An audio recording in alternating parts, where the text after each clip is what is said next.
Hello and welcome to another episode of the Alternative Sports Show powered by Verge Magazine. I'm your host for today's episode, Daniel Fleury, and we're joined by Chris from the Extra Time podcast. We're also joined by my main man, Dre, and we're joined by a special guest by the name of AKA Nat Coombs. My boy from another mother, my guy from across the pond, Chris. How are you doing, Chris? I'm doing good, man. I'm happy to finally be able to. We've been doing a lot of NBA talk since the NFL season has been over, but good to talk about a little NFL, man. You know, that's one of our favorite sports over here, our favorite pastime over here in America. So it's good to chop it up and get the influence with some other guys, you know, on this NFL finale special here, man. So it's good. How are y'all doing over there? Yeah, we got two important people. One is more like that grandfather figure in Dre, and then we've got Nat Coombs, the great Nat Coombs. How are you guys doing? Man, I'm glad the moment you said grandfather figure, I thought, hang on, man, I'm not that old. Yeah. I didn't know where he was going, Nat, either. I wasn't sure where he was going. Me and Nat started looking at each other like, what's he talking about? It's good to be back. You know what I love about the show? We've been at, rolling 60 seconds, give or take a few. Everybody's already laughing. That's what I love about the show, the energy, man. So yeah, bring it on. Let's do it. How are you doing, Dre? I'm good, brother. You know me, I'm headless chicken running around, different things. I just remembered 2 seconds ago what sport we're doing when I saw Nat. So it's kind of good. Otherwise, I'll be talking about all different types of sports, hot air ballooning and all that type of stuff. But yeah, we're doing well. We're doing well. I can't complain. Yeah, so we are going to, obviously, Nat, the NFL guru, if you don't know, if you watch anything NFL in the UK, you've seen Nat's face plastered all over. He knows everything about the NFL. So we're going to start off with obviously we've seen this whole season, COVID pandemic season. It's been hectic, up and down, joys, some lows. If you're a Giants fan, or if you're a Cowboys fan, or just NFC East fan in general. So we are going to go into, Andre, I'll start off with you. Actually, we're going to go over. So what your overall thoughts on sort of the NFL season as a whole so far? This is funny enough, has actually been my favorite season in a long time. I don't know what it is that it's been action packed. You obviously get to hear a lot more.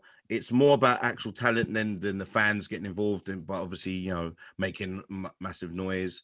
I've loved the technical aspect of this season, and also salute to NFL for keeping it going. We spoke last to Matt at the start of the season when there was like prospective games going to be like moved around and stuff like that. They've literally seamlessly shown the way to the rest of the world, even above sports, on how to actually maintain the season and keep this thing under wraps and keep them going. Oh, that's pretty good. What were you trying to get my executive seat still? So just remember that when we can get fans back. That's a play for the corporate box right there. Nat, tell me obviously you're covering the NFL, you've covered it for a number of years. What are your thoughts on this season that's just come past? Yeah, it's interesting what Dre was saying actually about it being his favorite, in recent years. I kind of agree with that. And I also agree completely, actually, joking aside, you've got to give credit to the NFL. It's easy to knock Commissioner Goodell. He's that figure, strangely, kind of how Vince McMahon manufactured in the 90s in the Attitude Era of wrestling. Roger Goodell has kind of taken that one step further. It's easy to throw rocks, and I'm not saying by any stretch that I think he gets everything right, and he gets paid a lot of money to do that gig, so that's why he's expected to deliver. But they have, obviously not just him individually, but his team, the teams and the collective. This was a season, as Andre said, that for up until the start of it, all the way through it, the majority of the season, there was a lot of negativity. How's this going to work? What happens if so-and-so goes down in the playoffs? What happens if we have to push the Super Bowl to May? And I understand why there was pessimism, but credit where credit's due. They absolutely took care of business on that front. I also think it's been a really important year in terms of the individual athlete's power. And I don't just think this is unique to the NFL, but I think the NFL is a good example of that positional shift. And just flipping and changing lanes for a minute, Draymond Green's comments last week when he was coming to James Harden's defense and certainly putting, I thought, an incredibly important argument forward, which is these double standards are ridiculous. As a player, if I want out of a team, I'm a traitor, I'm vilified. Whereas if a team wants to kick me to the curb and move me on, yeah, this is business. Who's next? And I thought that was really interesting. And when that story, or when his comments came out, I thought, I wonder if this is going to gradually change. If the player power shift is happening, has happened, and we will start to see a shift in dynamic there. And then I thought back to what happened this season with the NFL and with the social activism and the movements that were happening across America. Case in point, the league came out and Goodell came out and made a statement, and it was said the right things, but that was all it was. It was just words. And the players got together, they cut a film, they put it out, and it forced the hand of the league and Goodell to do something, to do more than just put out a statement and words. And that was incredibly powerful, I think, and an incredibly important moment in our society, in our contemporary era. That for me was the moment that it became clear to me that players have more control than ever before, and I think it's only going to continue to go that way. No, you're absolutely right, because we're starting to see that with the quarterbacks. You look at Deshaun Watson, you look at Russell Wilson, Carson Wentz's mood, Matt Stafford's mood. We're starting to see a lot more quarterbacks in the offseason already move or want to move, and that's never really happened from a quarterback standpoint for other players and other positions. So it's very interesting. But Chris, jump in there. What are your thoughts on the overall NFL season? So obviously these guys made amazing points. Andre and Nat themselves made amazing points. So not to piggyback on those, but I'm gonna go ahead and talk about like what we like in Miami. We're gonna talk about the money and these guys made. Patrick Mahomes making almost $500 million. Going that way, obviously Deshaun and his deal, and a plethora of money that the NFL is actually spending on their players. I think that was pretty cool at the beginning of the season. But all those storylines were good, taking care of COVID, Black Lives Matter. But when we got on the field, the only storyline that I wanted to see this year was Tom Brady versus Bill Belichick, and what would happen in each organization if we were going to have this conversation about, is it organization? Is Tom Brady just an organization? Is it Bill Belichick? Is it Tom Brady? And I think what Tom Brady did this year not only puts the cherry on top of his Hall of Fame career, I think this season itself is a Hall of Fame season itself in terms of what he's did, moving from an organization like that and being able to go to a whole new team and win. I thought, not to speak so much on everything that he's done, beating Hall of Fame quarterbacks in the playoffs to get there, and we can get into that. But I think just if we look at that whole storyline was my favorite storyline. I smiled to those that think it's just about the organization and the scheme, and it's not the player. Wink, wink, Andre Dixon. I see that one coming. I saw that one coming. I was like, here we go. Well, because Andre, you've always been it's the system. You're not really. Yeah. You've always written against Tom Brady. What say you now?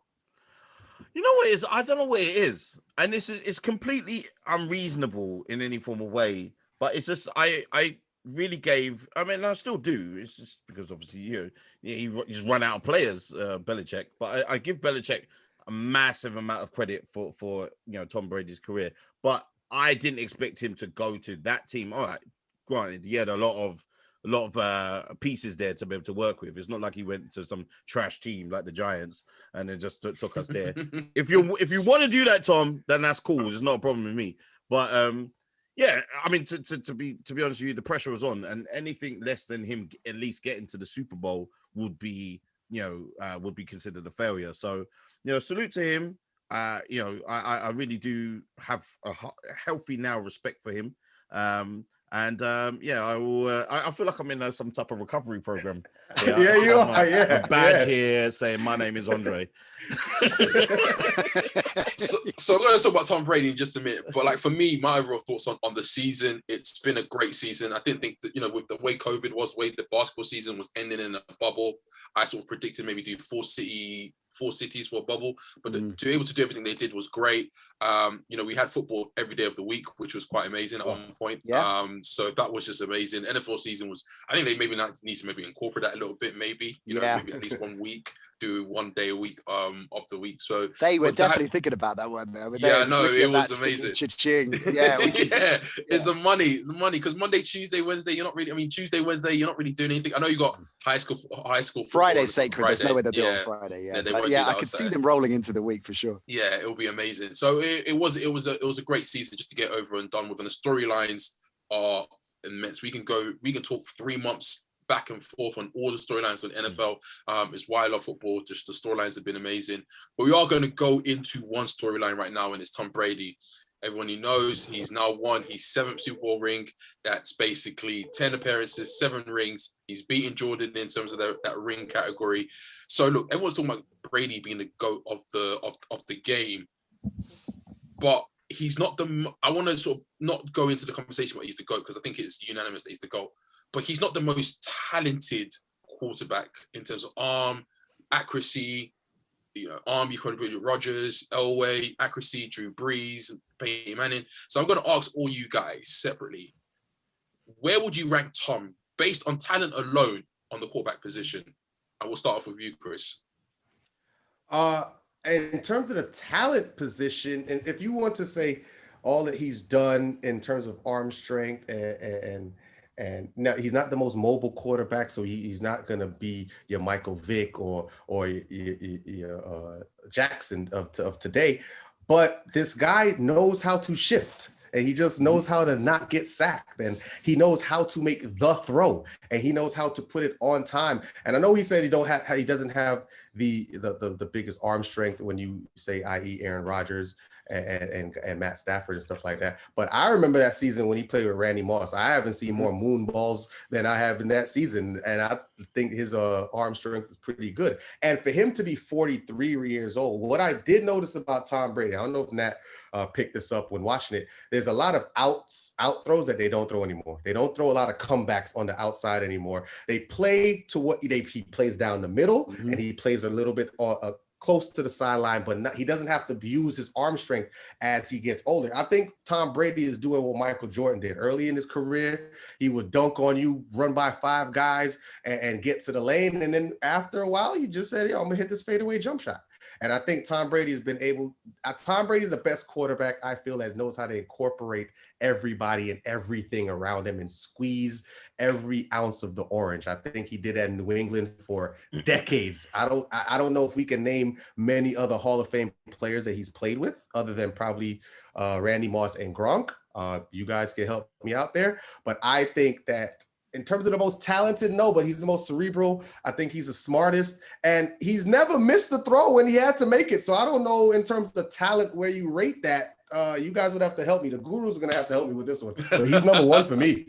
He's number 1 for me, man. Trey, obviously, I know there's a man that you love in Green Bay. And I know there's a man that you love in Green Bay. And obviously everyone talks about talent-wise, he's probably the GOAT. So first of all, from a talent perspective, would you rank Brady higher than that number 12 in Green Bay? And secondly, all time, would you take Brady as the best talented quarterback of all time?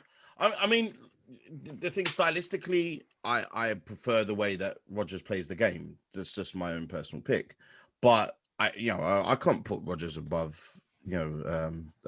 Brady. Like, we're not going to make that mistake twice. Not on record anyway.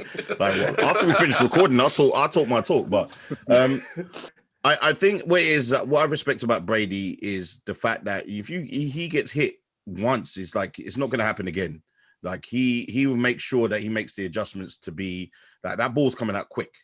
Just that, and I think that he's the actual person who started that trend of getting the ball out quick. Because when I first started to watch NFL, the quarterback would normally have all this time and space and be looking all around. He's just like, all right, cool, we got a system, boom, let's just do it, boom, boom, boom, and before you know it, it's in your end zone.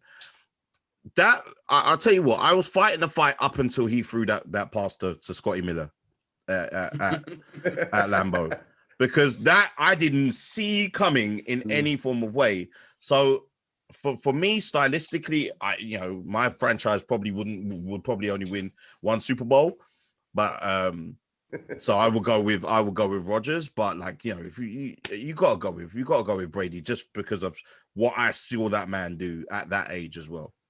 So now, obviously, I'm going to come to you in terms of Brady's talent. Obviously, we talk about, he can win, he can see it. If you obviously look with the evolution of quarterbacks right now, you start to see more Patrick Mahomes, Lamar Jackson. Before we go into whether you think sort of where you rank Tom Brady talent wise, do you think that we are ever going to see another Tom Brady again because of the way the evolution of the quarterback is?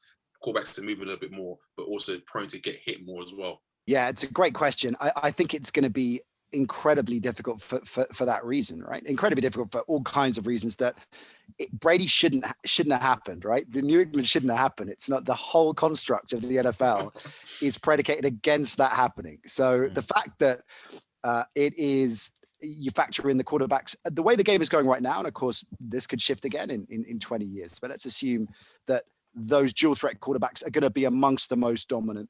Yeah, that is the big flaw in that plan, is that Mahomes needs to stay fit. I think Jackson in particular, there's a risk there. Mahomes, to me, demonstrably is the closest out of this current crop that has the best shot, I think, partly because of Kansas City, I think, have the best shot to be a dynasty, or at least a contending team for the foreseeable future. Baltimore fans might agree or disagree and think that they're in the same conversation as well, but incredibly difficult to imagine anybody replicating it. And that really answers the question. I think he's definitely, as you said, the most successful of all time, but some really interesting points that Chris and Dre made. Absolutely agree with Chris on movement. And this is part of for me, the bigger narrative here. Of course, and Rodgers is a good example. You go back to when I was a kid and the first quarterbacks that I was watching, and when I fell in love with the game, Marino and Montana, there is a style and an aesthetic to the way that they play the game, which is incredibly appealing. And yes, it is a more attractive style of play. Does it make it a better style of play? I disagree. And movement's a good example of that, right? Watching Mahomes, watching Lamar Jackson, watching Josh Allen, breaking away, breaking off runs, doing what they're doing. It's great to see. And clearly, if you've got quarterbacks like that, and Mahomes is the best example, that have the smarts and a big arm as well, you're thinking, well, okay, then in principle, they have more raw talent.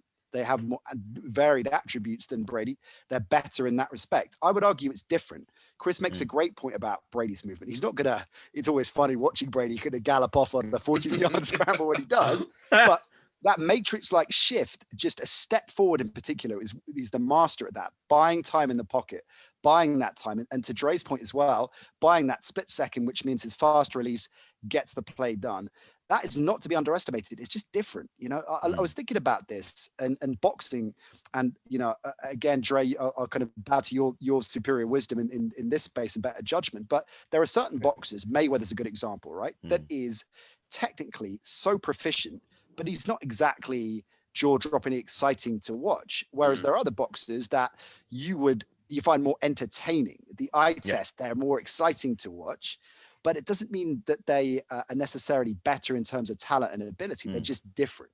So I think this question and final thing on this, which came up a little bit earlier, this idea of system, this knock on Brady that he's a system quarterback is nonsense. In the sense that should be in any way a criticism of his overall ability, or detractors often throw out and say, yeah, the thing about Brady's a system quarterback, because the implication being that you could put many quarterbacks in the same situation and they would get the same results. I just don't think that's true. I think that the ability that he has to read the game, to get plays done in clutch time situations, great point that you made about the talent around him. You're right, it's Randy Moss and Gronk. I can't think of any others offensively around him. He has made offenses chime with, and this, of course, was the Belichick way, picking up also rounds, players that we'd given up on, that we never rated in the first place, that were on somebody's practice squad 2 weeks ago, and built an offense around it. And it's not as clear cut as that, like Welker, Edelman, of course, these are very good players. But if you look at other quarterbacks that we've talked about and the talent that they had around him, you've got to factor that in to Brady's overall ability as well. So, the most successful quarterback of all time. And I think based on what he's done this year, and I'm really with you on the achievement this year. When they were 7-5, everyone had written them off to make the playoffs, let alone to win the Super Bowl. And they ran the table from that point on. And this is a guy at 43 years old. I was reading editorials saying, oh, the deep ball's gone. I kept hearing these talking heads everywhere. Oh, Brady, you can't throw the deep ball. The deep ball's gone. He can't throw the deep ball. And then Brady, the second half of the season, shuts them all up repeatedly. Yeah, you're absolutely right. He's more limited. It's a great comparison, I think, with Jordan. And we're seeing this more and more. You're seeing it with Ronaldo in football, LeBron, I think, to a degree, and we'll continue to see that as well. Players that realize I can keep on rolling if I just slightly shift and adapt what I need to be doing.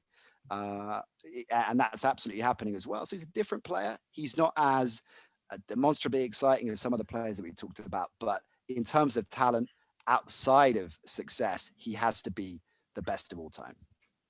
Yeah, no, I have to agree. I think sometimes we get too, in the media and fans, we get too lovey-dovey over stats of, Mahomes can do this with a no-look pass and all that. And it's all great, can do skills, but it's a difference between playing, FIFA Street, and I think Brady is world-class level FIFA. I think, yes. And then you got other people that are sort of FIFA Street, that sort of great where they could just play in. It's like Ronaldinho or Ronaldo. And I think you go for the Ronaldo, the Bradys. I think when people talk about talent, I think they don't give enough credit to what Brady can do, because I think it's a talent to read the offense. I think it's a talent to adapt. And like you guys have all mentioned in points before, when you talk about what Brady's had to work with, you can't work with bit players like the ones he's done and not be a very talented quarterback. Could Aaron Rodgers do that? Probably not. And that's no slight to Rodgers. It really isn't. But I just can't see it. I can't see it. And you've got other players as well that doesn't really, you see them struggle. In these last couple of years, Peyton had to go to Denver, and that was a stacked team. Yeah. I got a question for Nat and Andre, our special guest here on a special extra time episode right here, with your boys Dan and Chris. And I wanted to ask Nat and Dre, in terms of the psychology of the game, I know LeBron is close to Jordan. I know a lot of people got Jordan as the GOAT in the NBA, and we'll have some aficionados and some new guys put LeBron over, but we all know who the GOAT is. 6 is 6, and we know that LeBron probably has to get there and probably beyond to jump Jordan in a lot of people's hearts.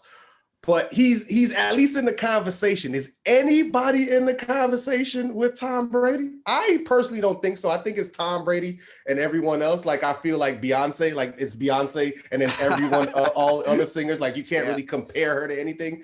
Is Tom Brady in that lore, in that rare air? Well, it's a great question, because I think, and I'd be interested to hear what Dre thinks about this, but I think inevitably this conversation about greatest of all time and Brady being the most successful of all time completely interlinked because of rings. And it's true of any team sport when you are a key protagonist on that team. And I think it's fair to say there's probably no more influential role in a team sport than the quarterback in American football, right? At the same time, it is a team game. There are so many different variables as to how and why and where a team will win a championship. So if you look at someone like Dan Marino, who we mentioned earlier on, who is, I think most people would say, in the top 10 all-time quarterbacks in terms of, he achieved a lot individually in terms of his numbers, but also what we were just talking about in terms of aesthetic and style. He was a brilliant player to watch, but he never won a ring. He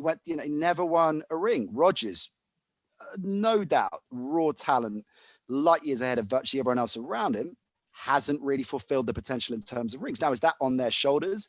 Yes. In Rodgers' case, absolutely. But it is a contentious subject, because on the one hand, you'd look at quarterbacks. Eli Manning is the one I always bring up, and we might want to even have this conversation last time I was on. But when you look at Manning, I think we did, because we were talking about Rivers last time. Anyway, Manning is a Hall of Famer. It's a no-brainer for me. He's won 2 rings. It's not just that he was the quarterback on the team that won those rings. It was his role within it, not just in the Super Bowl, but in the playoff runs for both of those Super Bowls, outside of what he did in the rest of his career, right? Which supported it. It wasn't lights out good, but it was there. So I think rings have to really come into it. So to your point, no one's close to Brady at all. I mean, you've got Montana, I guess, is probably the closest. You've got Elway. And, Bradshaw, I think. But again, I think I'm not sure whether he drops off a little bit compared to those two in terms of the ability, but in terms of rings, so there's a huge drop off there. So I think unlike the LeBron Jordan conversation, and particularly after this season, there's daylight between him and everyone else. Yeah, I definitely agree. Obviously, any time that we start talking about LeBron anyway close to Michael Jordan, then I automatically start getting a rash, start feeling uncomfortable. It should not happen in any form of way. But I think regarding in the NFL, there's no one close to Brady regarding actually success. I was literally as Nat was talking, I was just trying to think, okay, well, who's the equivalent? The only thing is that I think what we do is that we should obviously, embrace the fact that someone has actually gone, and got 6 rings. It takes a lot. Some people don't even win one. So I definitely give him credit for that, but I don't think it doesn't mean I take away any less credit for people who've not won or won less. If you won one, then some people have never won any at all. So Maradona has only won 1 World Cup. Does it take away from his his Hall of Fame career? So for me, never won it, right? And Messi's never won it at all, never even come close. But people put him up there with the greats. So to me, I as a fan of the game, if someone is if we're talking about Eli, I'm trying not to be a homer here, but if we're talking about Eli, then if someone has actually, let's say, switched sports, won the World Cup twice, and they were the person that got that team through, scored all the goals, man of the match of the World Cup, scored the winning goal, made sure they set up the other goal, then I'm telling you, people would just be like, this person's the greatest of all time. So yeah, I think it's too much to be able to put too much weight on the rings and just like everyone else is nothing, because Aaron Rodgers, to me, as a joy to watch, is amazing. But again, it has to, I think with the team that he's got now, there's little excuses for him to be able to not get that next ring. And I think that we can have a conversation about him being up there, not with Brady, because obviously results are different, but just being up there with the greats. I think that's not to be underestimated as well when you talk about the team this year, and you made the point that changing organization at that age, but in this year as well, right? We had no proper preseason. Look at the players that came in, and I guess some critics of Brady, unbelievable that there are still some critics of Brady, but there are, will say, well, he went into a team that should have been a playoff side last year, and it would have been if Jameis Winston hadn't thrown 30 picks. The defense, the defense did the heavy lifting in the playoffs and all of these arguments, but he went into a team, sure, which was stacked with talent, but was not the finished article by any stretch. And then players like Gronk, Antonio Brown, whatever you think of his, off the field situation, incredible player, but hadn't played the game for however long, over a year, right? And came in mid-season. Gronk had been out the game for even longer. You had Leonard Fournette that everybody had given up on, that wasn't really doing much for much of the season. So these are not exactly it's not like Stephon Diggs got dropped in week 1, right? These are players that it took time. And so it makes sense for the offense to have taken time to gel. But the very fact that Brady got them all working that way, Scotty Miller's a great example. He's a player no one was really talking about at the start of the season. He, standout player, feeds all these mouths, learns Bruce Arians' offense, gets it done. I mean, it's incredible achievement. That pass there, wow, like that. Me, I could talk a lot, but like I think I was watching the game with Chris at that time. And like literally, I saw that pass, and I was like, "Oh, okay, right." Yeah. I take it back. I take it back because there's sometimes you can see a pass coming, and then like there's certain moments that take your breath away. I'm not putting it up to the Odell one hand catch thing, but that was something that was like a point to prove. That was the killer punch. That was a knockout. Yeah, that exactly. There was the one.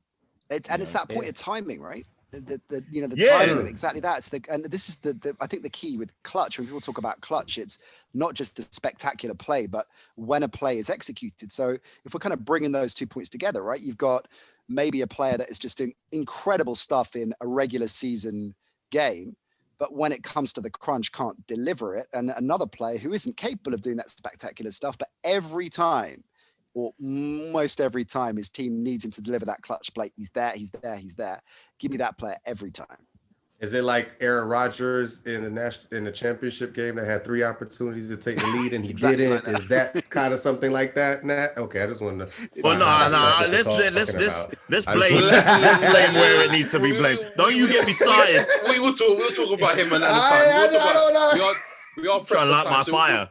So we will talk about him another time. Look, we've got a lot to talk about, and obviously we are pressed for time. So on that note, now I'm going to ask you, before you have to go, what has been your moment of the season in the NFL this past season? I think the Jets blowing the number 1 pick was my moment as a Dolphins fan, watching that unravel. I have to say that one individual play is too difficult to select. So I want to, and it might be an obvious choice, but I don't think it should be underestimated. Just watching Alex Smith go under center for the first time and then take a snap and then getting back, kind of carry on and achieve what he achieved, relatively speaking, incredible. And if you've watched that documentary and watched what he went through, the fact that he was able to do that, I think we will look back, generations to come will look back and think, what? How did that happen? It's incredible. Not just physical achievement, of course, but the mental achievement, the mental strength it took for him to get back and have the guts to do that. Absolute heavyweight. So for me, Alex Smith's the moment of the season. Now, I'm surprised you didn't go for the most popular one, which is Buda Baker seeing that touchdown and then him getting chased down by DK Metcalf. That forevermore will be my favorite moment. Like literally, I didn't see that coming in any form of way. So love to see that, don't you? But I thought you'd go for Danny Dimes and his 80-yard. That was a moment. We don't need to mention that one. And a half. That is a moment we have to mention. But we'll probably do that. Anyways, I'm gonna frame that moment and just put that little sort of silhouette right there. Just there'll be a Sports Illustrated photographer that's got the moment as he's falling and kind of in the same way you had that Mahomes sidearm throw. Someone's got Danny. Hey, look, I feel bad because I like Danny Jones, but you know what the thing is, right? It's because it's something that could happen to any of us here. So, like, let's say, for example, we got to play a celebrity game, or not that we're celebrities, it's only that. But let's say, for example, we got to play on the field, and then you're running and you're thinking, yeah, I'm going to score a touchdown on a professional NFL field, and you can hear the footsteps coming. And I think that's what happened with him. Yeah. Like, it's the same thing with Buda Baker. He definitely heard them footsteps coming, but at least he got tackled rather than fell. It was a great moment. It was a great moment. I think there were so many moments within the NFL that were just amazing. But Danny Dimes, the Buda Baker, Alex Smith come back from life-ending surgery. So it's been great. But now, obviously, I know you.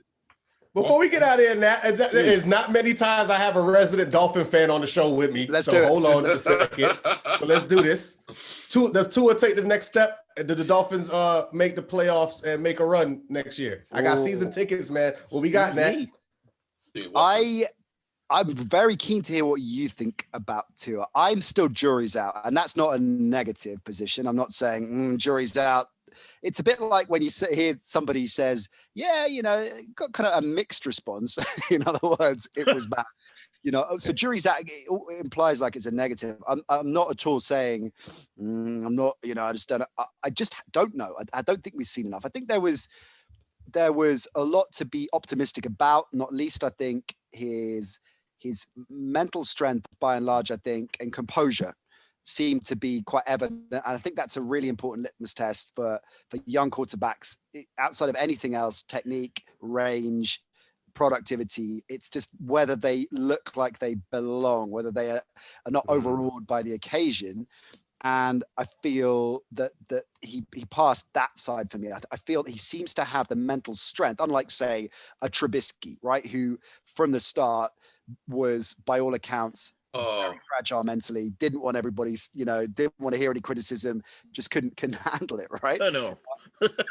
Yeah, turn it off, exactly. So, in that respect, it's always fascinating watching a southpaw as well. And I think in some respects, it's kind of harder to evaluate. I think we need to give him more, and I think they will arm him with more. I love Gesicki. I think Gesicki's great, and I think they can form a really good partnership. Obviously, Parker's a heavyweight, but I think they need a few more weapons around him.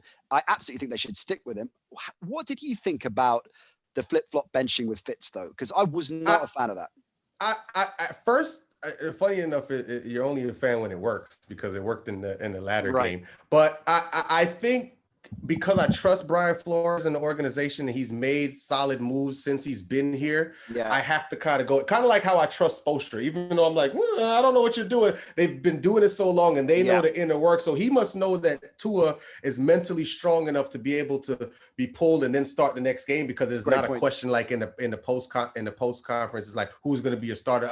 We have to see it. Nah, he's like, Tua's going to start. This is what we had to do for this game. So it seems like just an odd way of winning a game, because we don't see that. Usually it's if you have two quarterbacks, you have no quarterbacks. But for some reason, Brian Flores was able to have Fitzpatrick magic do that and moving forward. So I believe it was good because it worked. Yeah. If that makes any sense. Yeah, but it's a great point. Before you get out of here, Nat, if we get a call from the Texans, though, for Deshaun Watson, do we go? Trade him. Taking that call. All right, that's what I just. You know what? I think there's there are a handful of quarterbacks where I think that is. I mean, what a decision! Because I would be really, really on the fence, even with Deshaun Watson, right? And he is maybe my favorite quarterback in the NFL. I absolutely love Watson. I think he's brilliant, and by the way, had an unbelievable season. So I would be loath to do it despite that, because of what you'd have to give up, which I think is a massively regressive step when you look at this Dolphins organization that protect the farm a little bit, a few more key picks. And I think we're going to be a serious contender. You give those up. It's a bit of a win now move. I'm not sure we're ready to be that team to win now. So I don't know. I'm really on the fence. I think I would lean, because it's Watson. He's unbelievable, but my God, that's a tough call. That's a tough call. You know what? Thank you, Nat, for being on the show. I got some Dolphins stuff here for you, man. I'll make sure so you can go represent over there in the UK. Appreciate you, bro. I'm not gonna lie. After Nat, I think you guys are in the win now mode. You're 10-6 with Fitz and Tua. You put Deshaun in that, I think you're getting to the playoffs. I think you're wide receiver away with Deshaun. You give away 3 first rounds. You still got another first round pick, and you can get gems. And I think with the way the situation is right now, with the way the college season is, drafting is probably going to be the biggest lottery that it has been in years. It's a good point. Take a known entity in Deshaun, but we'll see. I mean, Deshaun's my favorite NFL player. So no, and I'm with you. I think it's incredible. It's a good argument of the fan club here.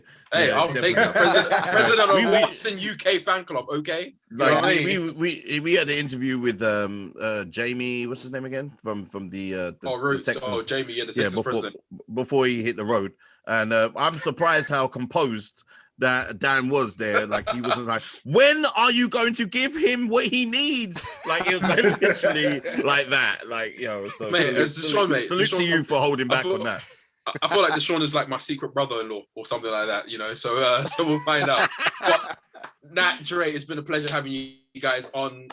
Like I said, it's an extra time sports special, video special with Nat Coombs talking about sort of NFL season. Nat, before you go, just tell the fans and listeners where they can find your show and. Yeah, so my ESPN show, which is called the Nat Coombs Show.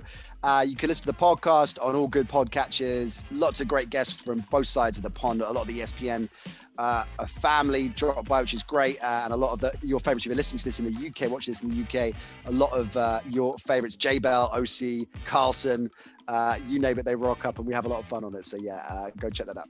And that's a wrap, guys. I've had a lot of fun. I hope you've had a lot of fun as well. Make sure you check us out, Alternative Sport, Verge Magazine. Check out the guys at Extra Time Podcast. All the links are below. We out.